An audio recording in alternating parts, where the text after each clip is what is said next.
August 23, 2019, 2:34 a.m., 3 male lions cross Highway B1, connecting Namibia to Botswana. Car headlights illuminate their muscular bodies for exactly 7 seconds. Drivers swerve, tires screech against asphalt. Security cameras from a nearby farm capture everything. These aren't ordinary lions. They're covered in dust, visibly thin, utterly exhausted. But their eyes burn with something rangers have never witnessed before: absolute determination. And they still have 400 kilometers ahead of them.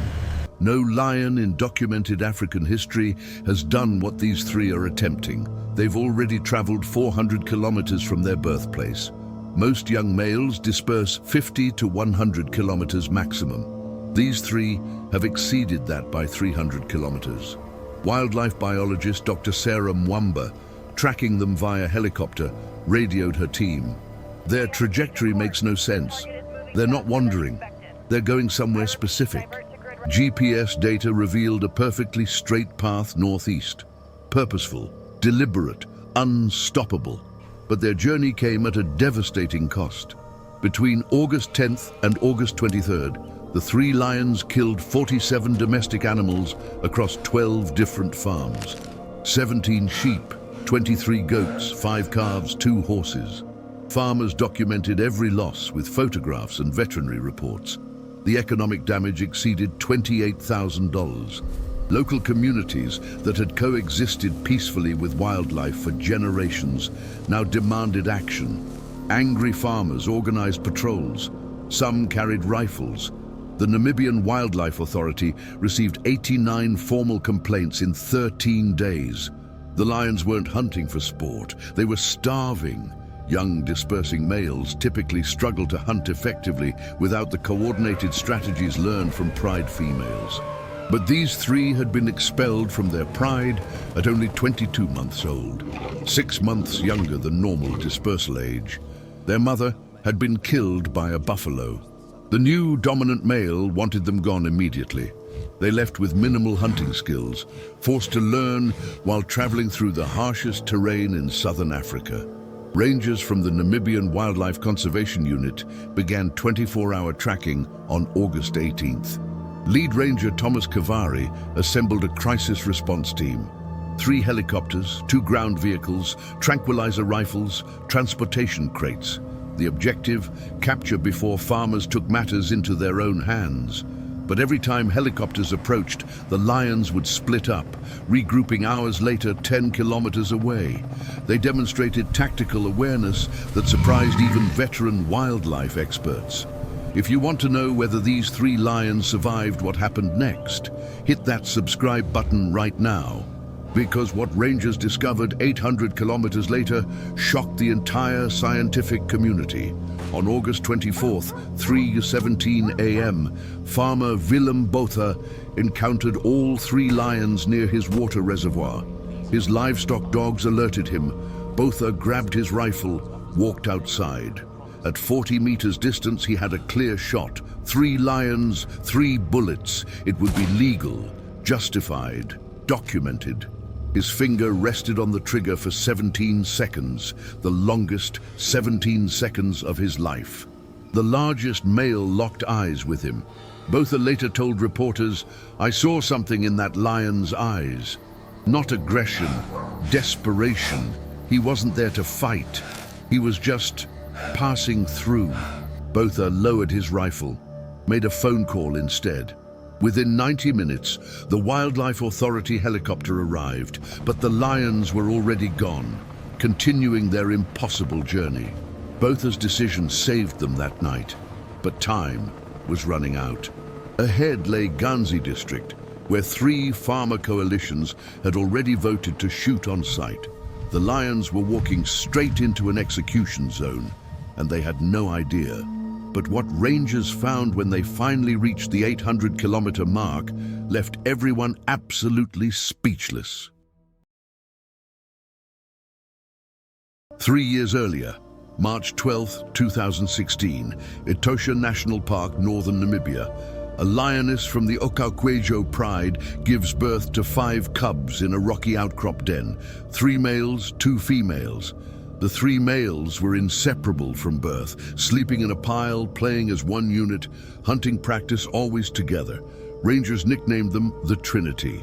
By 12 months old, they weighed 95 kilograms each, slightly below the 110-kilogram average. But what they lacked in size, they compensated with an unusual trait: synchronized behavior. When one moved, all three moved. When one learned something, somehow the others learned it too. Their mother was an exceptional hunter. Lioness F47, tracked since 2011, had successfully raised 11 cubs to adulthood, a remarkable achievement when the average is 4. She taught the Trinity advanced techniques: ambush positioning, prey selection, energy conservation. By 18 months old, they participated in their first successful wildebeest hunt. The pride fed for 3 days. Everything seemed perfect, but African wilderness perfection never lasts. June 8th, 2017, buffalo encounter. The Olfactory pride attempted to take down a mature buffalo bull weighing approximately 850 kilograms. Lioness F47 led the attack. The buffalo's horns caught her in the ribcage. The sound, witnesses described it as a crack followed by a wheeze, echoed across the savannah. She died within 4 minutes. The pride abandoned the buffalo. The Trinity stayed with their mother's body for 11 hours. Rangers documented this through thermal imaging cameras. They didn't eat, didn't move, just laid beside her. 2 weeks later, everything changed. A nomadic male coalition, 2 brothers ages 7 and 8, combined weight 470 kilograms, challenged the pride's aging dominant male. The battle lasted 12 minutes. The old male fled. He was never seen again. The new males immediately began killing cubs. Standard lion behavior: eliminate previous males' offspring, bring females into estrus faster. The Trinity's 2 sisters were killed on June 23rd. The 3 males were 22 months old enough to be perceived as future threats, young enough to be vulnerable. On June 26, 2017, the new dominant males chased the Trinity for 7 kilometers. The young males separated during the chase, but regrouped at dawn near the park's southern boundary fence. They faced an impossible choice: stay and likely die, or leave the only territory they'd ever known. They chose survival. At 6:43 a.m., they crossed outside Etosha's boundaries. Rangers noted the exact timestamp. Protocol required monitoring dispersing males for safety, but the Trinity disappeared into the Kalahari fringe within hours. For 2 years, they lived as nomads, survived, struggled. The Kalahari offers minimal water, scattered prey, temperatures reaching 46 degrees Celsius. Young males typically die within months in such conditions. But the Trinity adapted. They learned to dig for underground water, learned to hunt springbok, fast, difficult prey that requires perfect coordination. By 2019, they weighed 190 kilograms each. Scarred, battle-tested, unstoppable. But something was wrong.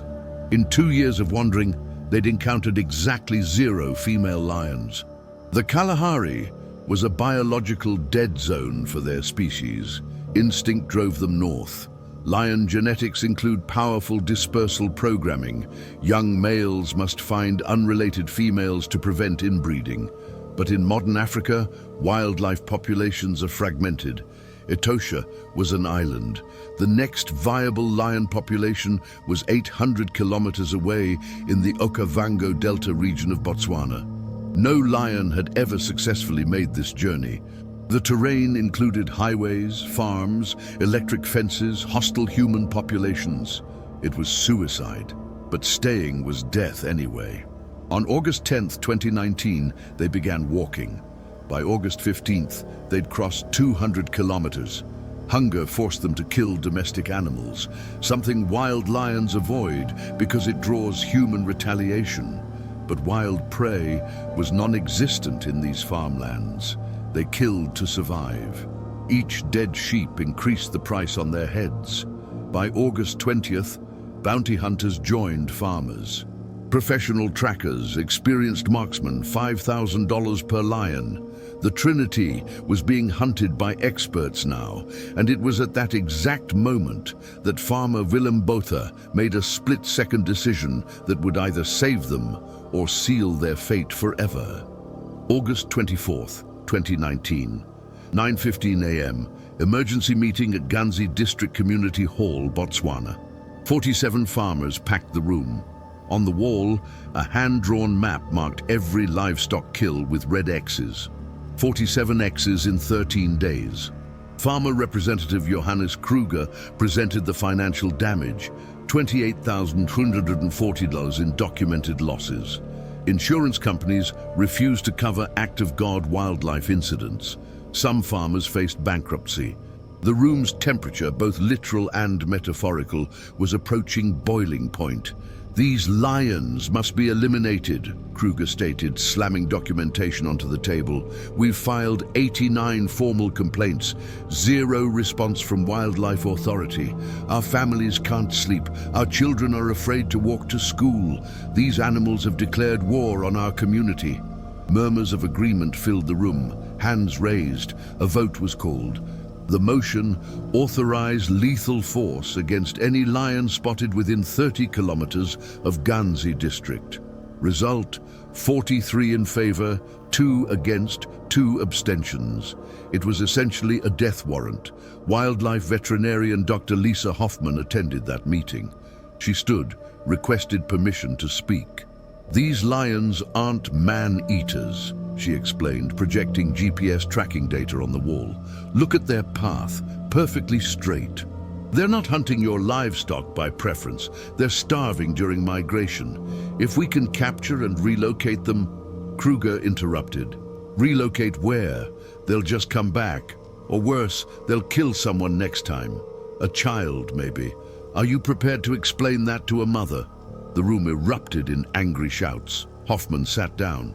Her hands trembled, but Hoffman wasn't giving up.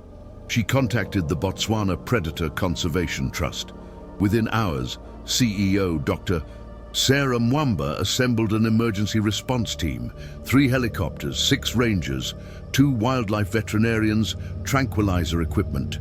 Budget: $47,000 from emergency conservation funds. Timeline: 72 hours before farmers executed their vote. The mission was clear: find the Trinity, tranquilize them, transport them somewhere safe before bullets found them first. August 25th. The helicopter team located the Trinity at 2:34 p.m. near a dried riverbed, 41 kilometers northeast of Ganzi. Dr. Mwamba observed through binoculars. All 3 males were severely underweight, approximately 165 kilograms each, down from their normal 190. Ribs visible, eyes sunken, but still moving with purpose. "Prepare tranquilizer darts," Mwamba ordered. The helicopter descended to optimal range, 80 meters altitude, 60 meters horizontal distance. The first dart was loaded, aimed at the largest male. Then everything went wrong. A farmer's truck appeared from the east, moving fast, kicking up dust. 4 men, 2 rifles visible. The lions detected the vehicle, split up instantly, 1 north, 1 east, 1 west, 3 different directions. The helicopter couldn't track all 3 simultaneously.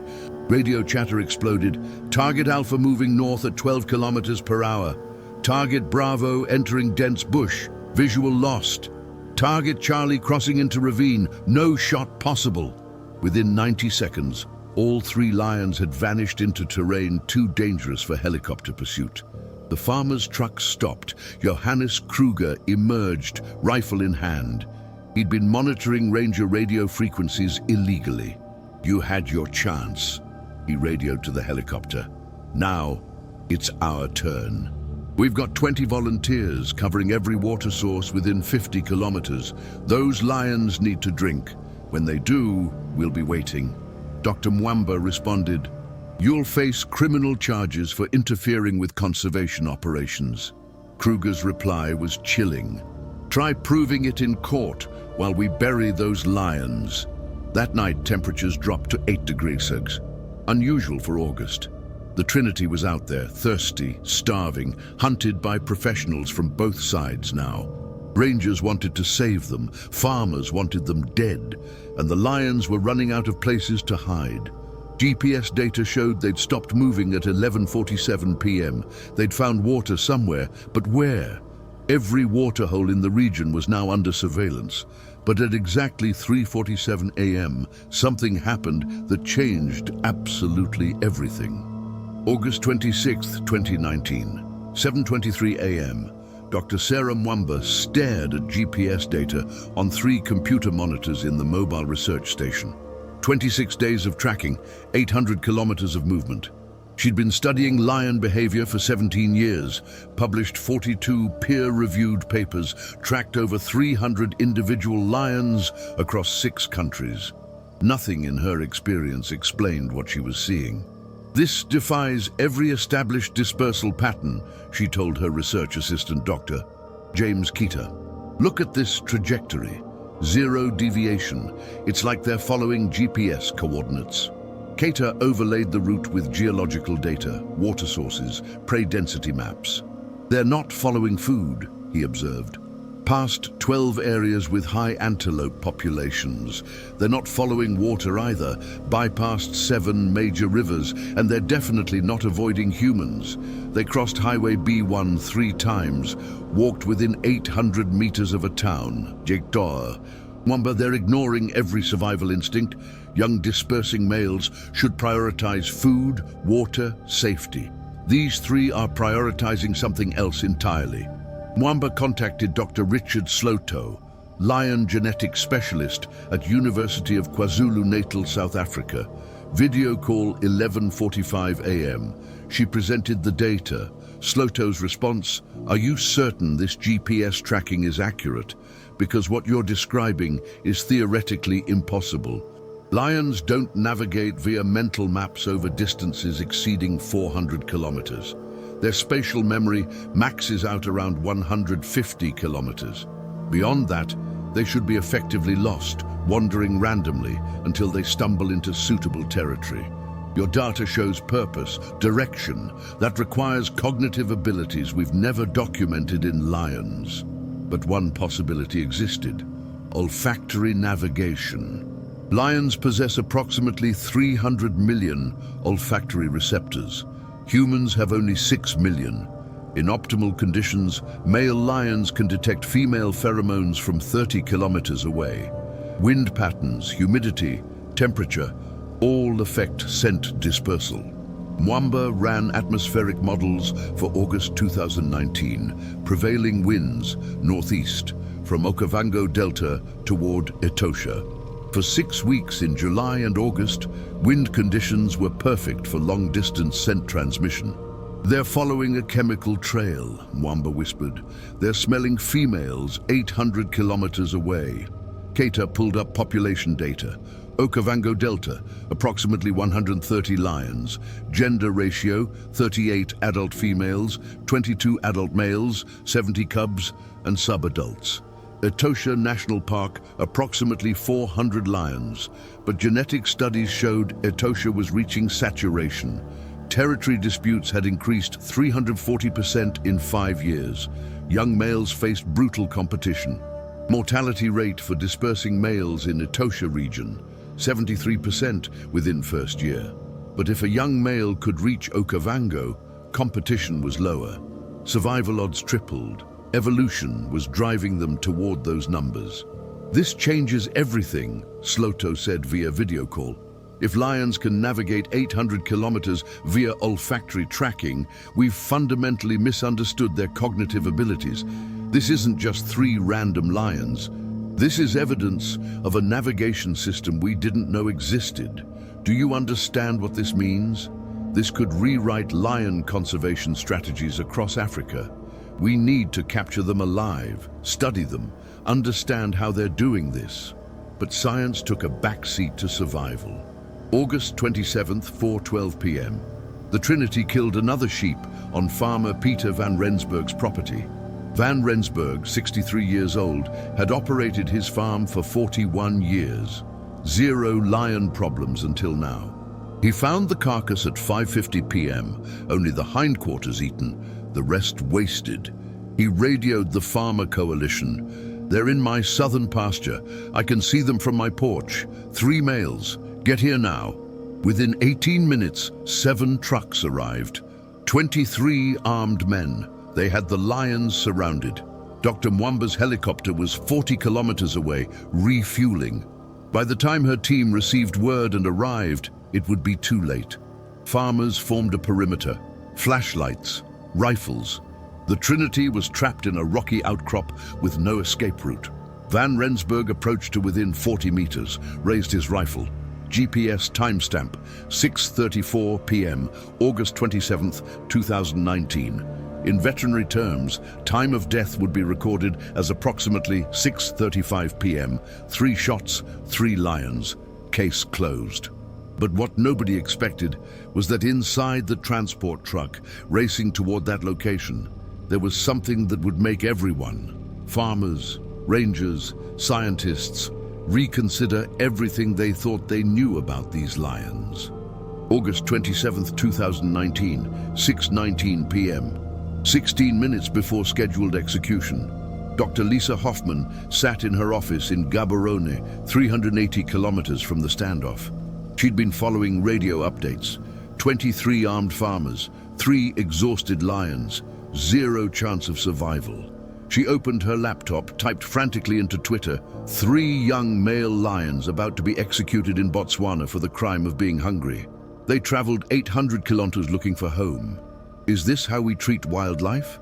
Save the lions. Posted 6:21 p.m.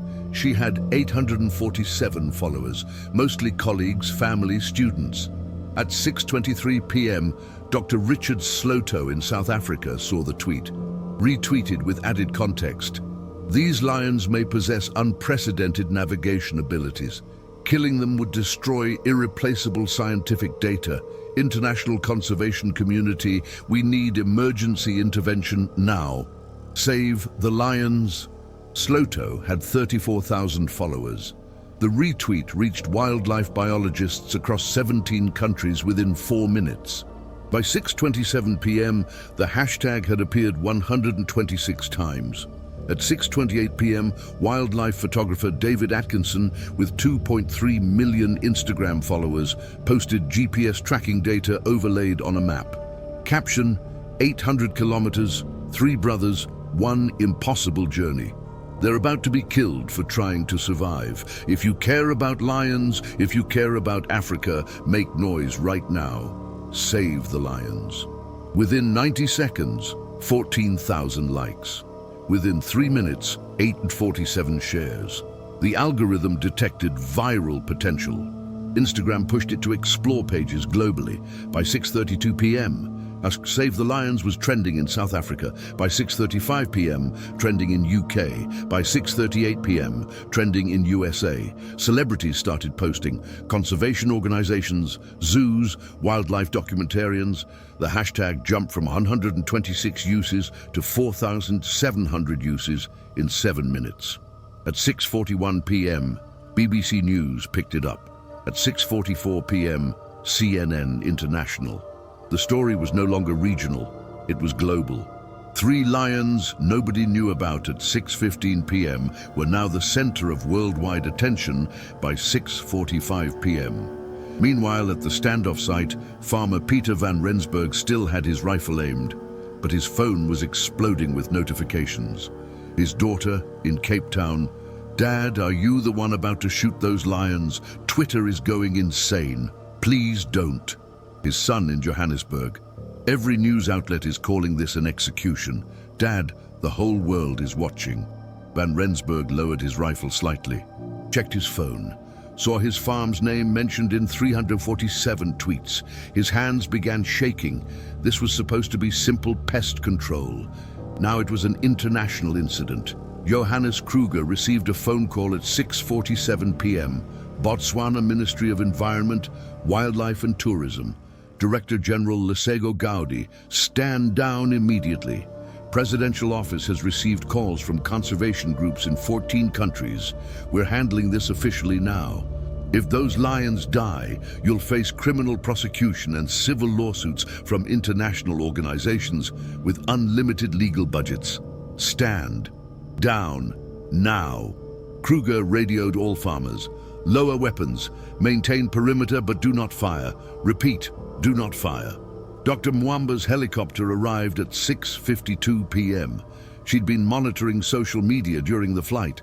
Her phone had 1847 unread messages, interview requests from BBC, CNN, National Geographic, Al Jazeera, donation pledges totaling $340,000 for relocation costs, offers of sanctuary from wildlife reserves in 4 countries. The world was mobilizing. She radioed Van Rensburg. "We're taking over, maintain distance, darting operation commencing." Farmers backed off slowly. Some looked relieved, others disappointed. The helicopter descended to 70 meters. Thermal cameras located all 3 lions in the rocky outcrop. Dr. Keita loaded the first tranquilizer dart. Dosage 5 milligrams, etofine hydrochloride, sufficient for a 170-kilogram male. Wind speed 12 kilometers per hour northeast, range 52 meters. He aimed at the largest male, fired, impact confirmed. 7-second delay for drug absorption. The lion stumbled, collapsed. "Target Alpha down," Keita reported. Second dart loaded, fired. "Target Bravo down," third dart. "Target Charlie down." All 3 lions unconscious within 90 seconds. The helicopter landed. But when the ground team approached and the cameras captured close-up footage, what they recorded left the entire scientific community completely baffled. August 27, 2019, 7:04 p.m. 3 tranquilized lions lay motionless in the red dirt. Dr. Sarah Mwamba knelt beside the largest male, placed her hand on his rib cage. Heartbeat, 42 beats per minute, slightly elevated from stress, but stable. Temperature, 38.7 degrees, normal range. But his body told a different story. She ran her hands along his torso, every rib visible, hip bones protruding. Weight estimated at 163 kilograms. A healthy adult male should be 190 to 210 kilograms. "Severe malnutrition," she announced. "They're borderline starvation." Dr. James Keita examined the second male. Fresh wounds on the left flank, 3 parallel lacerations, approximately 12 days old based on healing progression. Defensive wounds. "He was attacked," Keita observed. "These are claw marks from another lion, adult-sized, likely male. Look at the depth. These penetrated 4 centimeters into muscle tissue." He photographed the injuries. Then noticed something unusual on the right shoulder. Burn scar, circular pattern, roughly 8 centimeters diameter. This is an electric fence burn, high voltage, sustained contact. He pushed through despite the pain. Veterinary technician Maria Santos performed dental examination on the third male. "Dr. Mwamba, you need to see this," she called out. Mwamba moved closer. Santos pointed to the carnassial teeth, specialized for shearing meat. Wear pattern indicates approximately 36 months of age, maybe 38 months maximum. Standard dispersal age is 36 to 48 months, but look at the canines. She measured with calipers. Crown height indicates they stopped receiving pride-fed kills around 24 months. They've been on their own for at least 12 months. That means they left at 24 months old. Dr. Mwamba, they were expelled 6 months early. The pieces connected. Lions expelled prematurely lack essential hunting skills, social experience, territorial knowledge. Survival rate drops from 40% to 8%. These 3 had been thrown into the wilderness as barely competent teenagers and told to figure it out. No wonder they walked 800 kilometers. They weren't searching for territory. They were searching for a chance to simply exist. The Etosha region was saturated with aggressive adult males who would kill them on sight. Okavango Delta represented survival. It was migrate or die. Mwamba collected biological samples, blood draws for genetic analysis, hair follicles for isotope testing to map their journey through diet signatures, paw pad measurements for individual identification. Weight recorded 163 ki, 159 ki siu, 168 ki. Combined weight 490 kilograms, should be 600 kilograms minimum. They'd burned through 18% of their body mass during the migration. Another 2 weeks and organ failure would have begun. Kidney first, then liver. They would have died walking towards salvation they'd never reach. Radio call at 7:47 p.m.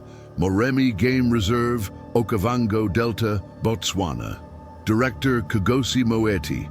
We'll take them. We have a 4,200 hectare section currently occupied by 6 females, no dominant males. Previous males were killed by buffalo 6 weeks ago. The females are entering estrus. Timing is perfect. We can facilitate helicopter transport. When can they fly? Mwamba checked vital signs. All 3 lions stable. 48 hours. We need to rehydrate, administer antibiotics for those infected wounds, ensure they're strong enough for transport stress. But something bothered Keita. He pulled up satellite imagery of Etosha region on his laptop, zoomed into the Okakwejo area where the Trinity originated. Dr. Mwamba, I'm seeing something odd in the thermal data from 3 days ago. He pointed at the screen. Aerial survey footage from August 24th showed the old Pride territory. Lioness count, 11. Cub count, 0. They don't have cubs. The females should have cubs by now. It's been 14 months since the takeover. That's unusual. Mwamba contacted Etosha Research Station, asked about the Okokwejo Pride. Response came at 8:23 p.m. via email with attached field notes. The 2 dominant males that killed the Trinity's mother and expelled them had themselves been killed in July 2019. Territorial battle with a coalition of 4 younger males. The new males were currently establishing dominance. The Pride's females were in transition, refusing to mate until the social structure stabilized. Result, no cubs. If the Trinity had stayed, if they'd survived those brutal months, they might have reclaimed their birth territory after the dust settled. They'd fled from hell into a longer, slower hell. But 72 hours later, a ranger patrol discovered something in their abandoned Etosha territory that revealed the real reason they could never go back. August 30th, 2019, 6:47 a.m. 3 massive transport crates loaded onto a cargo helicopter at Ganzi Emergency Veterinary Station. Each crate, 2.4 meters long, 1.2 meters wide, reinforced steel with ventilation panels. Inside, 3 sedated lions.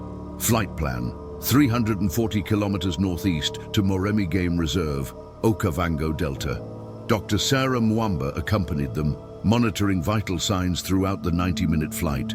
Heart rate stable, breathing regular.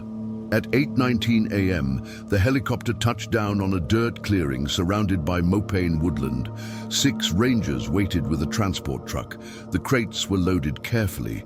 Destination, the reserve's northern sector, 4,200 hectares of pristine wilderness.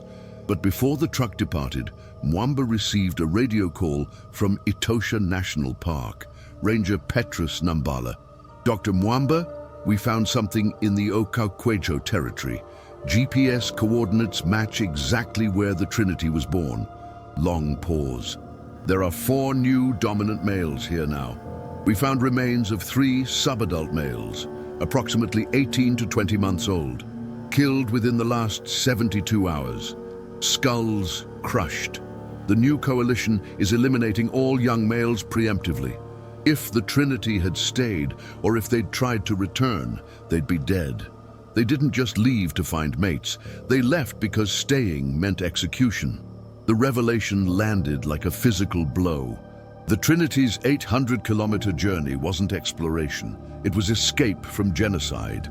Lion coalitions eliminate competition brutally. Killing cubs is standard, but these 4 males were taking it further, murdering subadults who posed 0 immediate threat. Evolutionary strategy: eliminate future rivals before they mature. The Trinity had sensed this coming. Somehow, through signals humans couldn't detect, they'd known their birth territory had become a killing field. They'd left before the massacre began. Instinct had saved them. At 11:34 a.m., the transport truck reached the release site. The northern sector had been without dominant males for 6 weeks.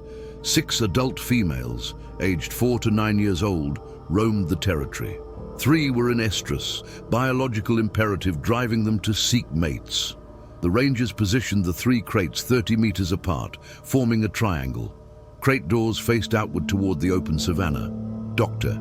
Cater prepared the reversal drug, naltrexone 50 milligrams per lion, administered via dart from safe distance. Prepare for aggressive behavior upon waking, Wamba warned. They'll be disoriented, defensive. At 11:47 a.m., all 3 darts fired simultaneously. Chemical reversal takes 4 to 7 minutes. The lions began stirring at 11:51 a.m., low growls, muscle twitches. At 11:53 a.m., the largest male, now designated Leo 1 by researchers, stood shakily, assessed his surroundings. Seconds later, Leo 2 and Leo 3 emerged from their crates. They didn't scatter. They immediately moved toward each other, touching noses, rubbing heads. Confirmation. Despite tranquilization, transport, and awakening in unknown territory, their bond remained unbroken. For 43 minutes, the Trinity explored cautiously. Scent-marked 3 acacia trees, investigated a dried termite mound. At 12:36 p.m., they detected something. All 3 froze simultaneously, noses raised, testing the wind. Female lion scent. Leo 1 emitted a low contact call, a soft rumbling vocalization used for close-range communication. From 200 meters west, a response. Female vocalization. The Trinity moved toward the sound, slowly, non-aggressively. Rangers filmed from concealed positions. At 1:14 p.m., first contact occurred. The alpha female of the resident pride, designated female alpha in research records, age approximately 7 years, approached to within 15 meters. Standard protocol. Female assesses new males for dominant signals, disease signs, aggression levels. Leo 1 lowered his body slightly, demonstrating non-threatening posture. Female alpha circled him slowly, sniffed. After 90 seconds, she made physical contact, rubbing her flank against his shoulder. Acceptance signal. Within minutes, the other 5 females approached. By 2:30 p.m., all 9 lions were resting together in the shade of a leadwood tree. September brought transformation. The Trinity gained weight rapidly. Adequate prey, no competition, cooperative hunting with experienced females. By September 28th, Leo 1 weighed 189 kilograms, Leo 2 184 kilograms, Leo 3 192 kilograms. They'd recovered 87% of their lost body mass in 29 days. More importantly, behavioral integration was complete. They'd formed a stable pride structure. On October 4, 2019, rangers documented the first mating between Leo 1 and female alpha. Standard gestation period for lions, 110 days. Expected birth, late January 2020. If this story moved you, hit that like button right now. Because what happened next changed everything scientists thought they knew about lion resilience. And in September 2023, research cameras captured something that no biologist believed was biologically possible. January 28, 2020, 4:23 a.m., remote camera trap, Moremi Game Reserve, motion sensor triggered. 4 shapes emerged from tall grass near a fallen marula tree. Female alpha, moving slowly, deliberately. Behind her, 3 tiny forms. Lion cubs, approximately 72 hours old based on mobility and eye opening. Weight estimated at 1.4 kilograms each. 2 males, 1 female. The camera captured 847 frames over the next 6 minutes. Female alpha nursing. Leo 1 standing guard 12 meters away. The Trinity's first offspring had arrived. Against every statistical probability, they'd become fathers. By March 2020, 2 more females gave birth. Total 8 cubs. The reserve's lion population jumped from 9 to 17 in 8 weeks. But success attracted danger. May 2020, a nomadic male coalition, 3 males aged 6 to 8 years, entered the territory, drawn by female scent. Standard behavior: kill cubs, claim females. On May 17th, the nomadic males encountered Leo 2 near the northern boundary, single male versus 3. The fight lasted 4 minutes. Leo 2 sustained lacerations across his face and shoulder, but held position, buying time. His brothers arrived, 3 versus 3. The nomadic males retreated after 11 minutes of combat. They never returned. September 2023 brought the discovery that stunned researchers worldwide. Dr. Sarah Mwamba was reviewing 4 years of genetic data when she noticed something extraordinary. The Trinity had fathered 47 cubs across 4 years, but the survival rate was unprecedented. 39 cubs reached independence. That's 83% survival. The average survival rate for lion cubs in wild populations, 40% to 50%. This makes no sense, Mwamba told her research team. Environmental conditions were standard. Prey availability was normal. The only variable is the fathers. Further analysis revealed the mechanism. The Trinity demonstrated unique paternal behavior never documented at this intensity.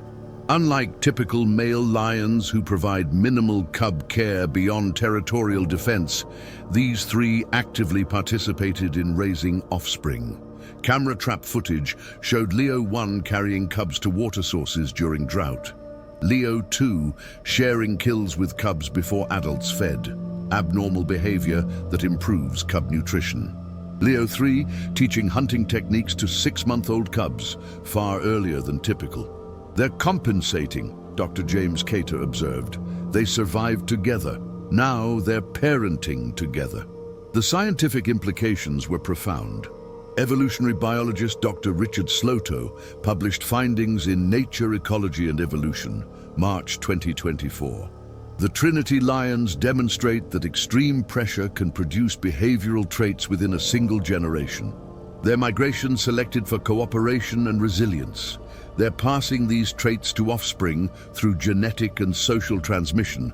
We're witnessing accelerated evolution in real time.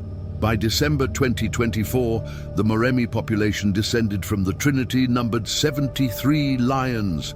Genetic testing confirmed they'd collectively fathered 61 cubs. Their genes now represented 34% of the reserve's population.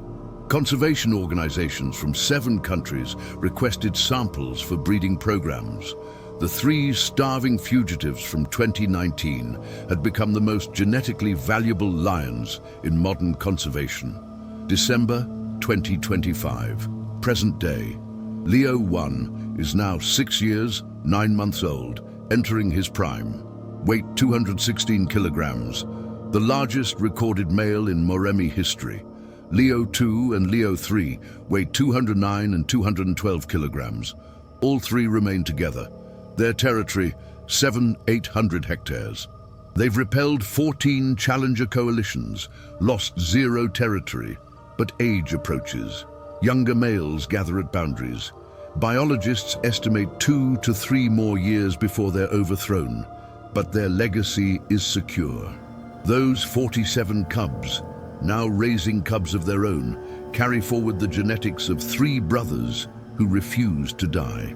Today, when researchers observe the Trinity beneath acacia trees, surrounded by descendants, they see architects of a dynasty.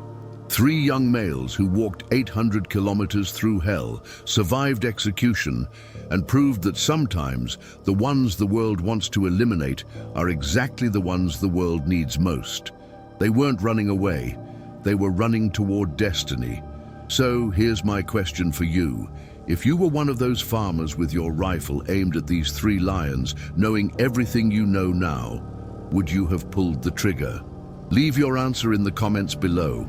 I read every single one. And if you want to see more incredible true survival stories like this, check out the video appearing on your screen right now about the lioness who survived 7 assassination attempts. Trust me, you won't believe what she did. Thanks for watching, and I'll see you in the next one.